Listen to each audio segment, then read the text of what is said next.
I'm Amber Tresca, and this is About IBD. I'm a medical writer and patient educator who lives with a J-pouch due to ulcerative colitis. It's my mission to educate people living with Crohn's disease or ulcerative colitis about their disease and to bring awareness to the patient journey. Welcome to episode 123. If you live with an IBD or are a care partner, you've probably had people tell you that you're strong or that they don't know how you manage everything. I think in most cases, people mean well, but at times it can be frustrating because we feel as though we don't have any other choice. We didn't ask to be ill, and we have to find a way to thrive through it because it's not like there's another option. You may have heard this word resilience being used to describe people with IBD or other people with chronic illness or disabilities. But what does it mean to be resilient? To find out more about the concept of resilience, I speak with Mara Shapiro. Mara is a medical journalist who lives with Crohn's disease. Her journey is complicated because IBD wasn't the first chronic illness she was diagnosed with. She's thought deeply about the concept of resilience and how she applies it to her life. Her experiences provide a roadmap for the rest of us as we navigate the ups and downs of IBD and how it affects our lives.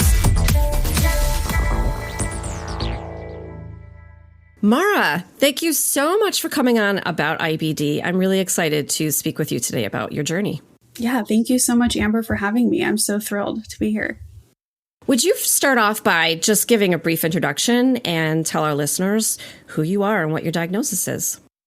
Hi, I'm Mara. I live with Crohn's disease, and I'm currently a medical journalist and patient journalist for Trellis Health.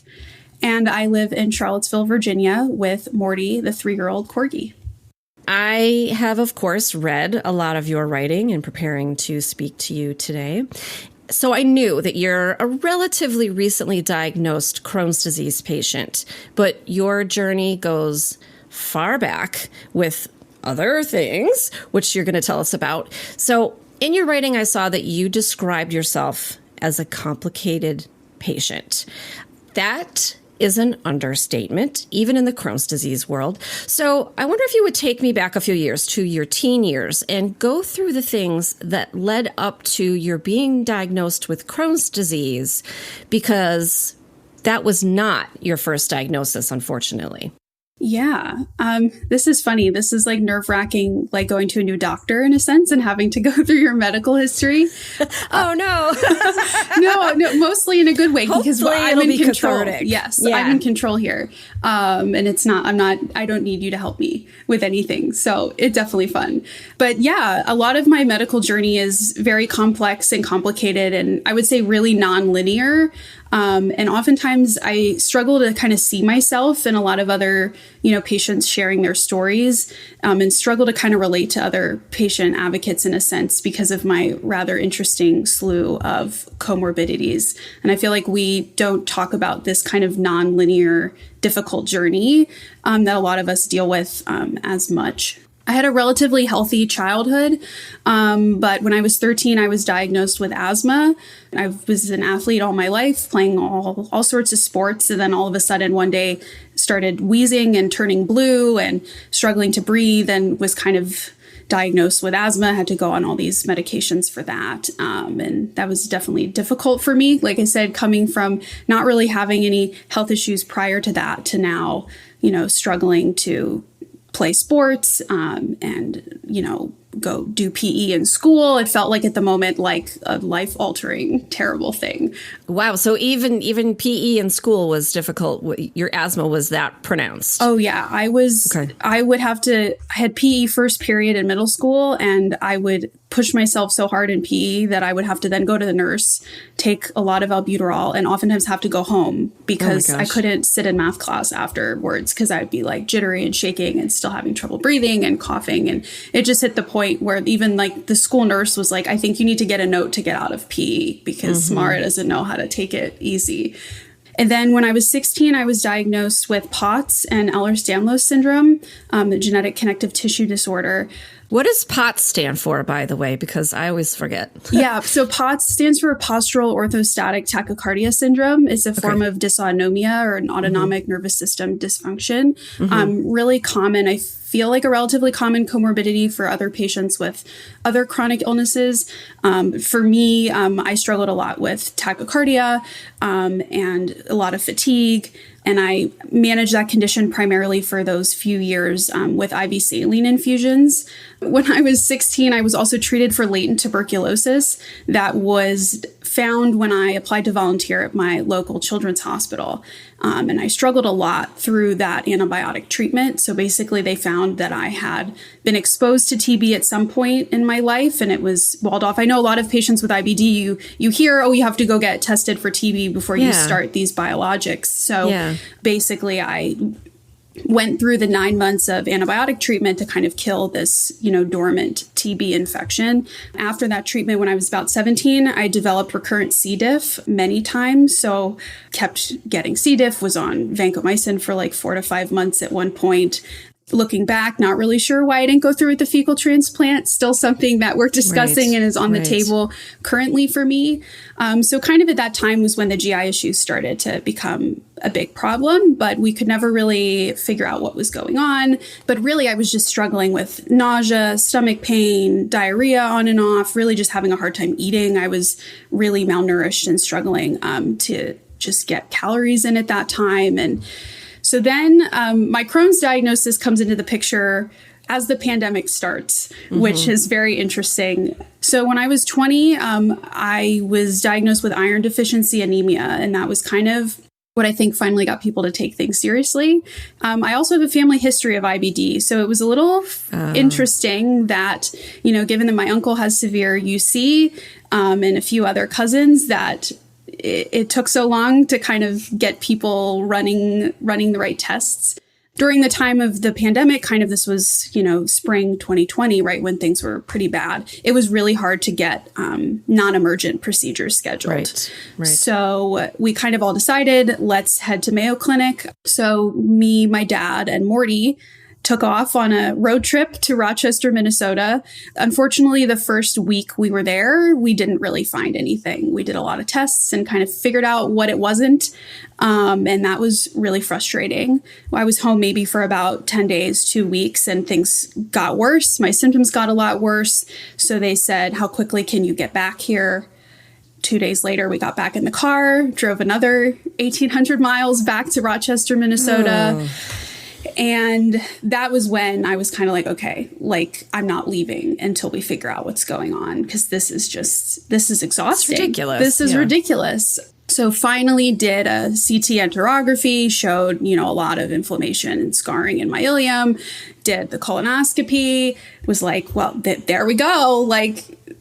You have Crohn's. And I remember crying when I woke up from the procedure, and the doctor was confused, and he was like, you're going to be okay. He thought I was upset because I was of the diagnosis. And I was like, no, you just gave me my life back. Right. And I think that was really interesting. And I kind of reflect on that story and that narrative a lot in my writing, because that feeling of relief when you get a diagnosis like this after so many years of not knowing is a really powerful feeling.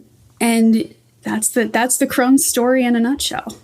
Tuberculosis is common in other parts of the world, but it is not a common thing in the United States. How did that happen? What do you think happened? How did you pick up tuberculosis? It's a very good question. One that I wish I had a better answer to, because when we talk a little bit about my adrenal insufficiency and my Addison's disease diagnosis, we're still really not sure what happened there either, and what kind of triggered this, shutting down of my adrenal glands. And perhaps there's a potential link to tuberculosis being the cause of that as well. Right. So it's very interesting. I have done some international travel in my life and in my early years. My little sister is adopted from China. So in 2005, I did travel with my parents to China for a few weeks to adopt my sister Leah. And have done, visited South Africa to see some family in 2015. My pulmonologist at the time did tell me that she thought I had just as high of a risk of catching it there in Orange County, California. So I'm not really sure what she meant by that. Had there been a lot of, local cases, but it is something that needs, it's not like COVID where you can be around someone for a short period of time and catch it. Right. To my knowledge, tuberculosis is something you need more, kind of a repeated longer term exposure. But it's a very, very questionable part of my journey still that makes me scratch my head to this day.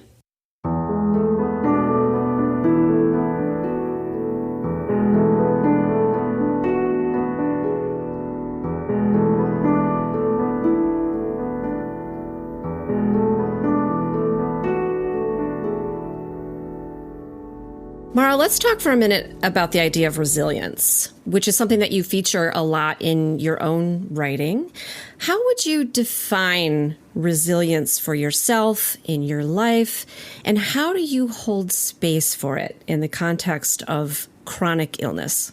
Yeah. So I've loved the concept of resilience, I think, for as long as I can remember, long before I met Dr. Lori Kiefer and heard about Trellis and how they're applying resilience to the study of chronic illness.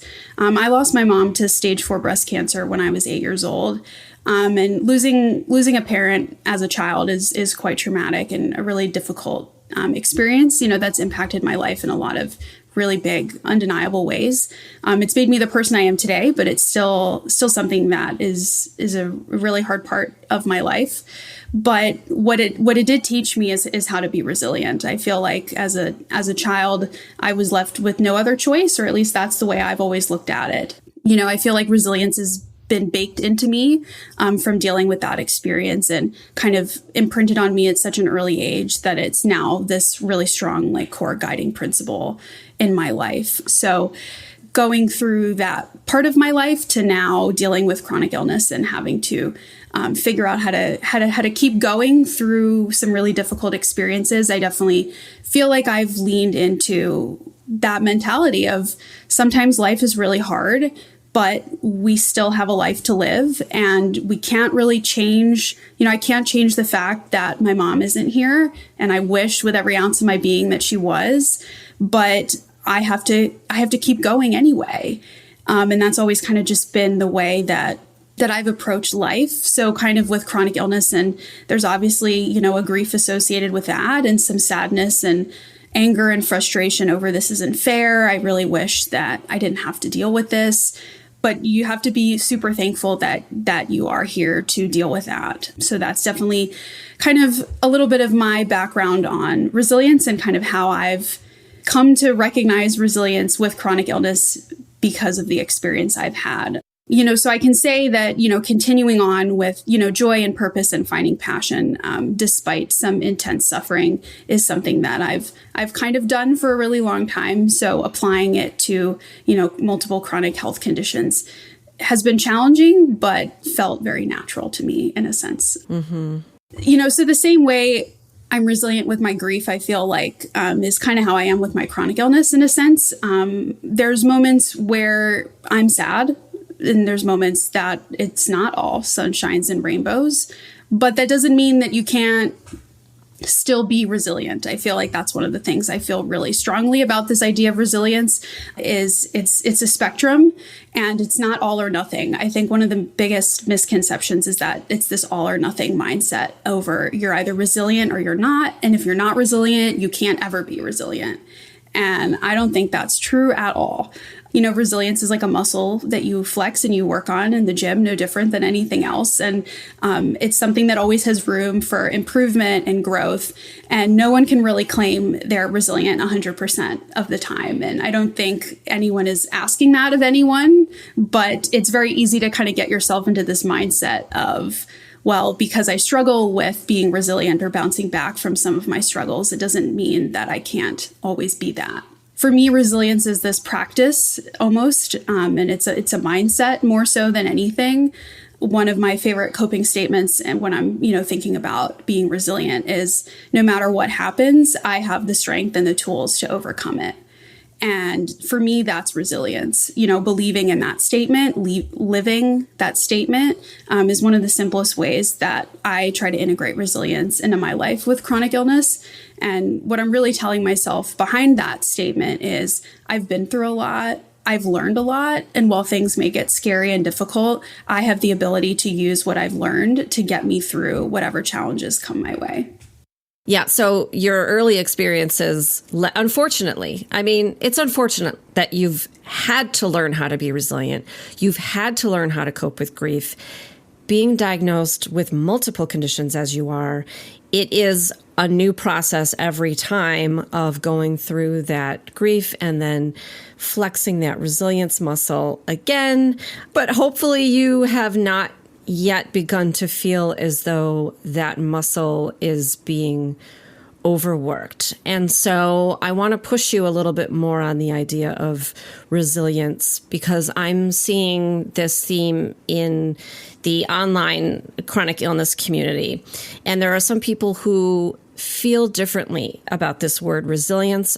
I think it is another side effect of the pandemic and the collective trauma that we're all living through. And so I think some people have concerns about the expectation about resilience and that people who live with chronic illness need to be resilient. But that there's also something to be said for expecting more from the people around us or from our healthcare providers and setting healthy boundaries. What do you think about finding that balance between boundaries and resilience and expecting more from the people that are around us? So what would you say to that idea, or what would you say to those people? Yeah, I think balance is a key word here. And there is a way to find that balance, I feel like, at least from where I'm standing in this. And in essence, I feel like, some of this talk about resilience can seem like this hokey pokey psychology, and that's fine. People will get where they need to be, however they need to get there. And I used to meet a lot of these sorts of mindsets with a fair deal of skepticism too. I'm definitely someone who, you're right, is like, well, what's wrong with the system if everyone's expecting people with chronic illness to just walk around smiling and not complaining all the time? Totally. The coping statement you may land on is going to likely look a lot different than mine, but the underlying theme of reflecting on your strength and your ability to persevere will likely be the same. And in essence, that's what resilience is finding your inner strength in what you've already overcome to keep overcoming.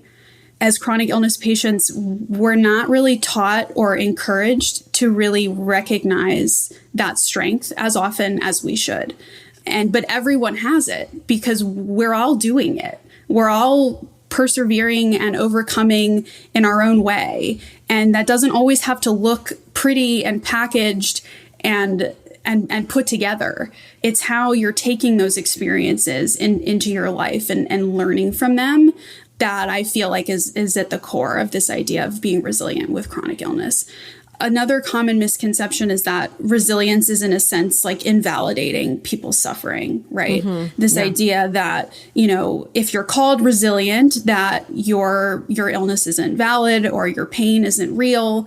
I think that's also an idea maybe that is seeping in from some of our healthcare providers. And that's, again, I want to say, hopefully not what's actually being said to patients, because again, resilience isn't asking you to ignore your suffering. It's suggesting a way to accept and coexist with that suffering in a productive way. We can't really control the physical suffering that we live with as a result of our chronic illness, but we can control and kind of shape the way that the emotional suffering plays into that physical suffering. And I think that resilience is a key aspect in kind of finding that balance between what we can control and what we can't control. But again, it's something that you have to believe within yourself. And when you're getting all these external pressures from social media, from your care team, from other patients, it's very hard, I think, for someone to think, how does resilience fit into my life? But really at the core, it's a self-belief and it's a mindset you have to work and within yourself. And maybe it's helpful for someone to be like, hey, you're resilient, but really that's not going to unlock the true power of this resilience mindset until you as an individual can understand and accept it within the context of your own journey.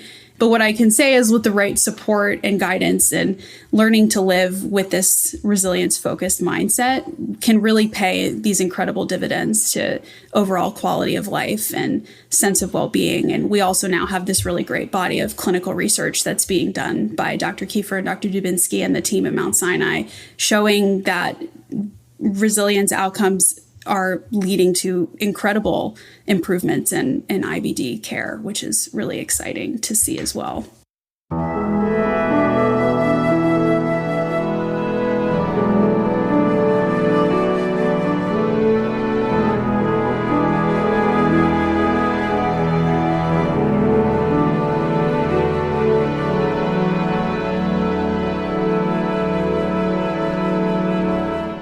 Mara, you're active in the chronic illness community, and you've worn so many hats. Some of the groups you've worked with include Crohn's and Colitis Young Adults Network, Generation Patient, and now Trellis Health. Tell me about these groups, and tell me a little bit about some of the work that you've done with them. Yeah, so I'm so thrilled to, over the last few years, really grow my involvement in patient advocacy. It's done a lot for me, not just in kind of growing more social support and community, but really kind of helped me narrow in on my, professional interests and passions as well.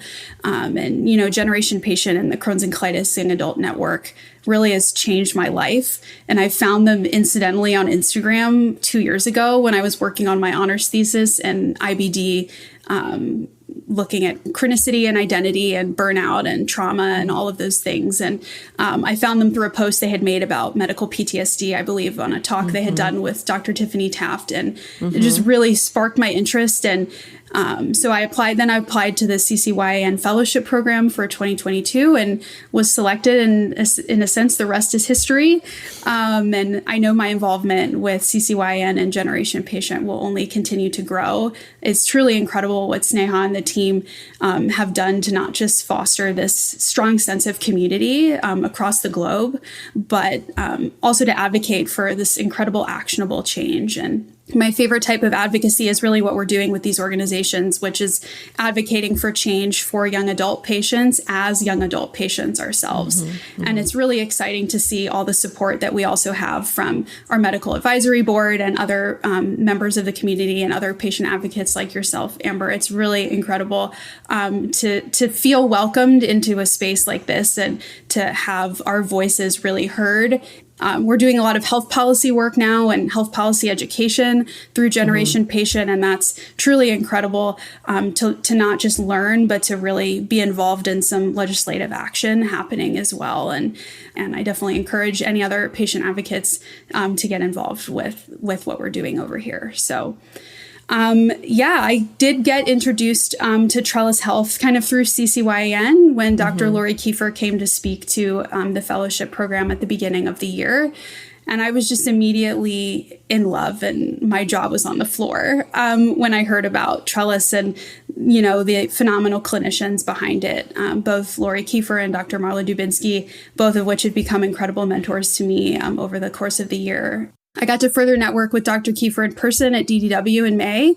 So I kept expressing my interest and passion in what they were doing at Trellis. I've always been interested in mental health and looking to pursue a degree in clinical psychology in the future.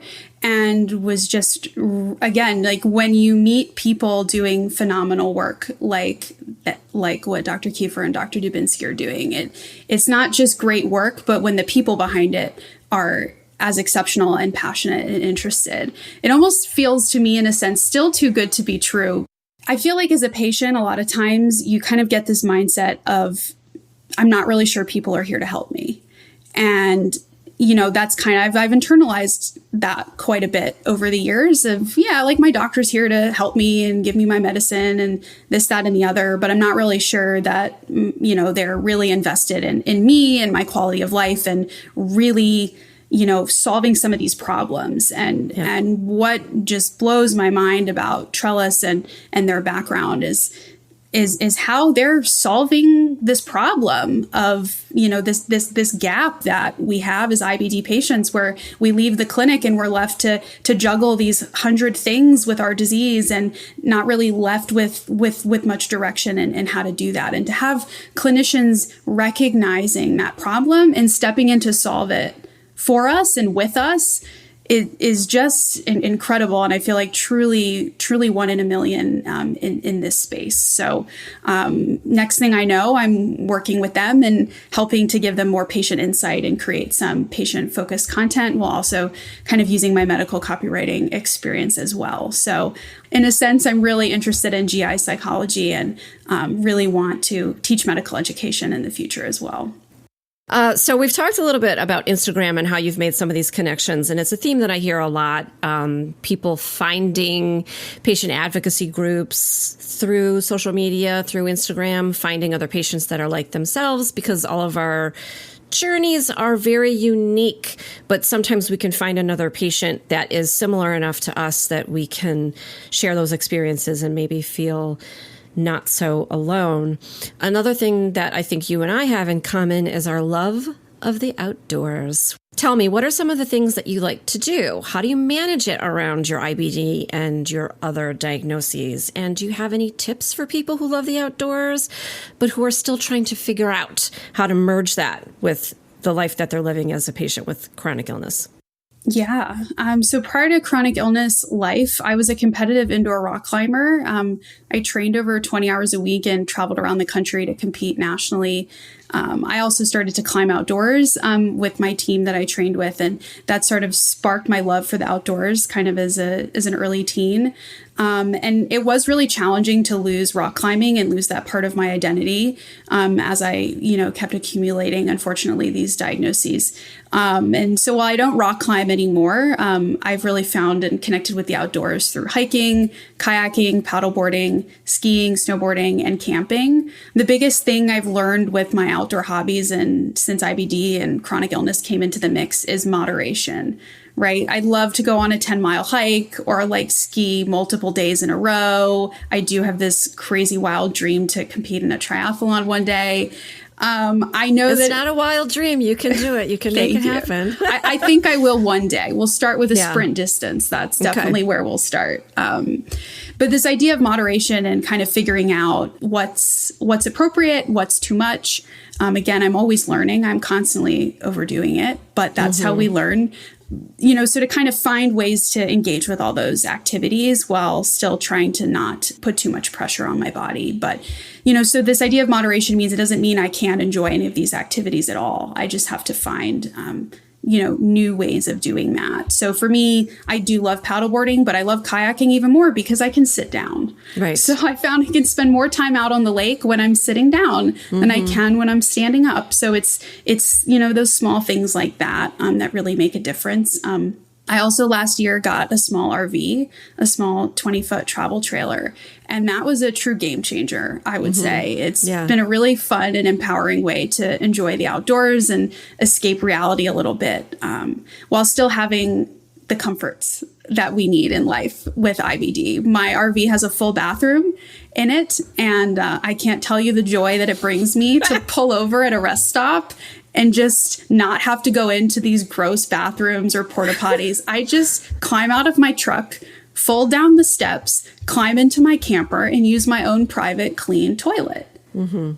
So yeah, that's been absolutely phenomenal for me, like I said, and also really empowering to kind of, I go a lot by myself with Morty, my dog, and just to feel that I can do something that previously I didn't think I'd be able to do again has really paid off and made me a lot happier as a human being. But there's no all or nothing with this lifestyle. And that's kind of how I live my life. And especially with all my hobbies, there's always a middle ground that you can find. And there's always accommodations and ways to get things done. And that's especially true for hobbies and recreation activities. And so my advice is to find your middle ground, get creative with doing that, ask for help, and try new things.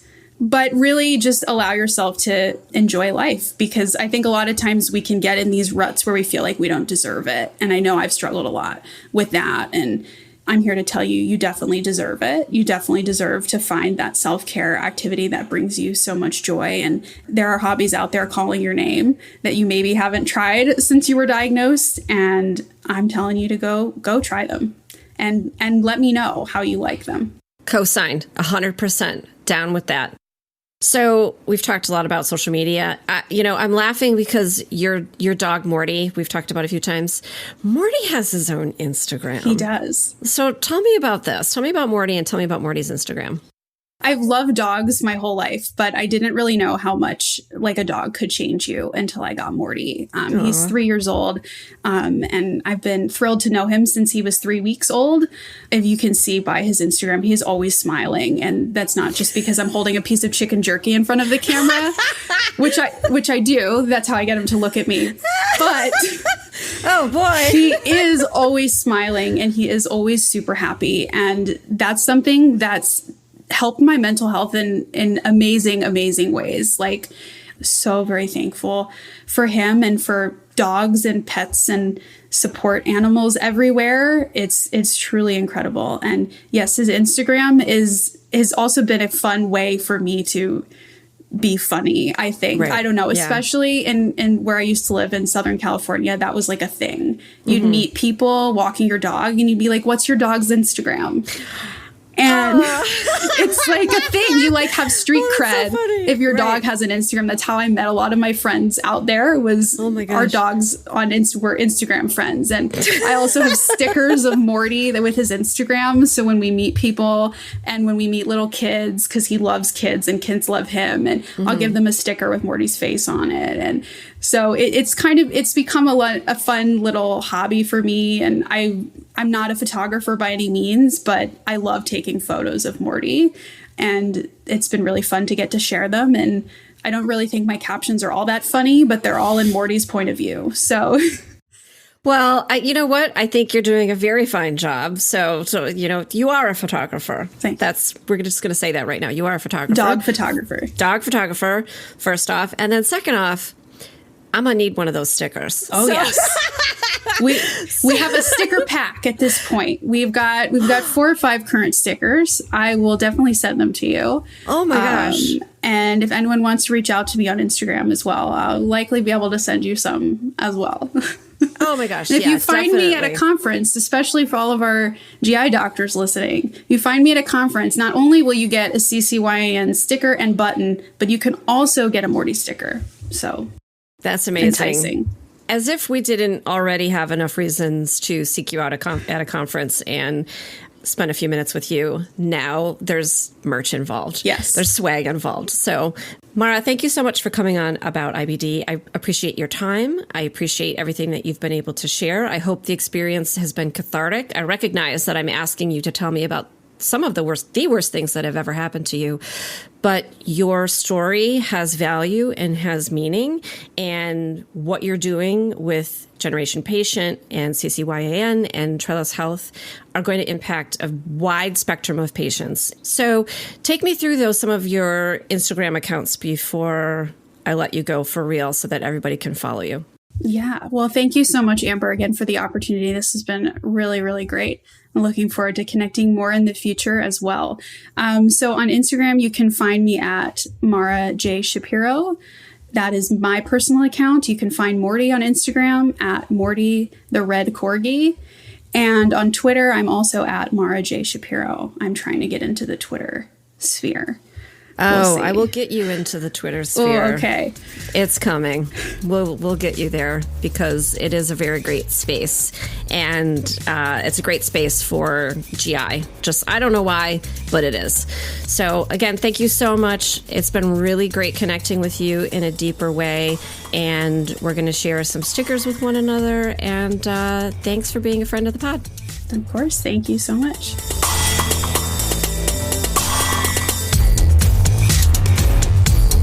Hey, super listener.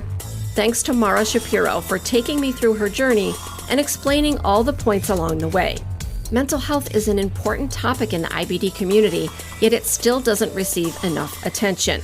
As we work to change that, I encourage you to continue to speak up, advocate for yourself or your loved ones, and support others in the IBD community.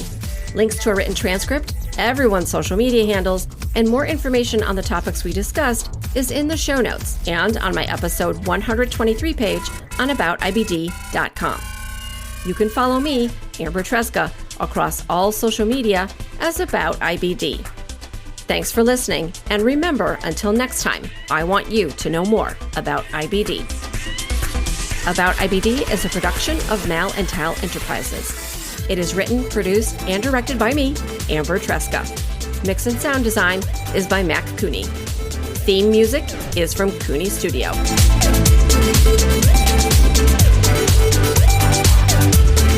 I'm an excellent colonoscopy prepper.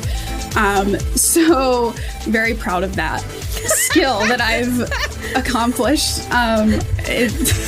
You got to find the silver lining somewhere. You have to. I don't know. I'm weird. I look at the photos and I'm like, yeah, I did good.